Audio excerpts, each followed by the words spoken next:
Chapter 2 Terra, Imperial Palace. In the halls of glory, Vangorich stood. In the hall, items of humanity's past were displayed, from Stone Age weapons to the Lucifer Blacks. Yet there was no sign of Adeptus Astartes or Custodians, maybe because being transhuman excluded them from being human. It didn't matter. The hall did not have any banners. It was a modest room. On the floor was enshrined the name of every place that saw loyal citizens die, from planets to orbital stations. To the circle now were added the names of those fallen planets in Sardamantua. Vangorich and lesser nobles have been dismissed from the War Council, and that irked him. But he was also favored in a way. Lansung's maneuvering got bolder and bolder because everybody needed his ships to fight or flee from the Ork invaders. Those that supported the High Admiral got his ships. Those that were more reluctant got no military support. Lansung and the Fabricator General seemed to have made an alliance of sorts. The Admiral would get the glory, and behind the scenes both of them would share the spoils. The sound of fanfare started as Solar General Saitora entered the halls, accompanied by the Lucifer Blacks. It was an interesting sight, especially when you consider that after the heresy the Imperial forces got split apart. And here was Lansung mocking those decrees. Last in the halls came Lansung. Vangorich observed that he has lost weight, and started to think about his plans and the toxins and compounds necessary should the plan at the conference fail. Lansung invited the members at the table in order in the room, and Vangorich picked the last spot.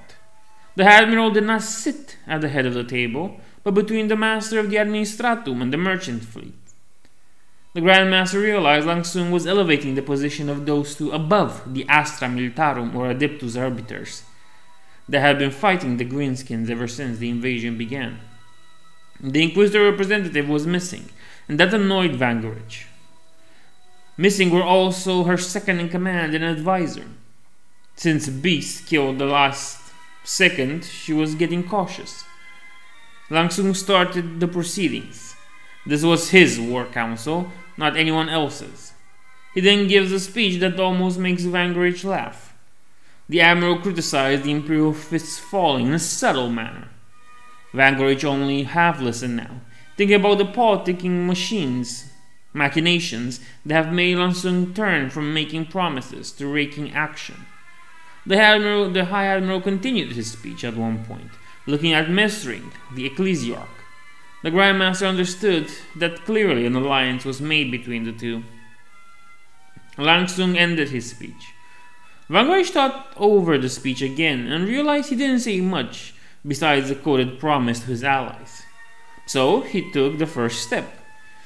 Before the Administratum representative got to talk, Vangorich got up and started speaking. The Grand Master saluted the speech and talked about the Admiral returning, but the Admiral deflected, saying other Admirals are worth the renown and glory without him interfering.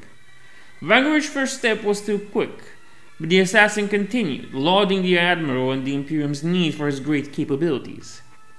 Vangorich missed his mark again.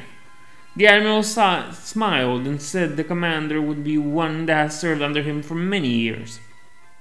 The members of the council were sympathetic, yet annoyed with Vangorich. In the end, he nodded and deferred to the Admiral's superior wisdom before standing down. The proceedings started, and this would become a very boring meeting.